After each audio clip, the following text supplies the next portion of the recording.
జగన్నాథుడికి చేతులు కాళ్ళు ఎందుకు లేవు? పూర్వం ఒడిశా ప్రాంతాన్ని ఇంద్రజిమ్న మహారాజు అనే ధర్మవంతుడు పాలించేవాడు. ఆయనకు విష్ణుభక్తి అపారం. ఒకరోజు ఆయనకు నీలమాధవుడు అనే అద్భుత స్వరూప దర్శనం గురించి తెలుసు. నీలమాధవుణ్ణి దర్శించాలనే తపనతో మహారాజు తన సేవకుడు విద్యాపతిని పంపించాడు. కఠినమైన అరణ్యాలలో ప్రయాణం చేసి విద్యాపతి నీలమాధవుని దర్శనం పొందాడు.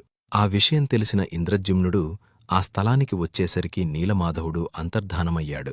భక్తితో విచలితుడైన రాజు తీవ్ర తపస్సు చేయగా విష్ణువు ఆకాశవాణి ద్వారా పలికాడు, నేను జగన్నాథుడిగా వెలుస్తాను.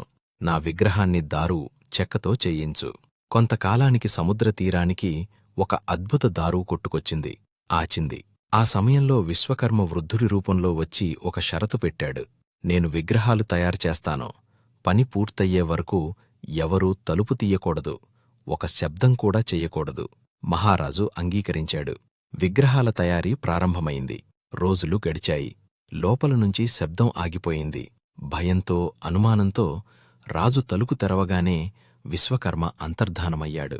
విగ్రహాలు అపూర్ణంగా మిగిలాయి, చేతులు కాళ్ళు లేకుండా. రాజు దుఃఖంతో కుప్పకూలిపోయాడు. అప్పుడే ఆకాశవాణి వినిపించింది, ఇదే నా సంకల్పం. నేను ఇలానే పూజించబడతాను.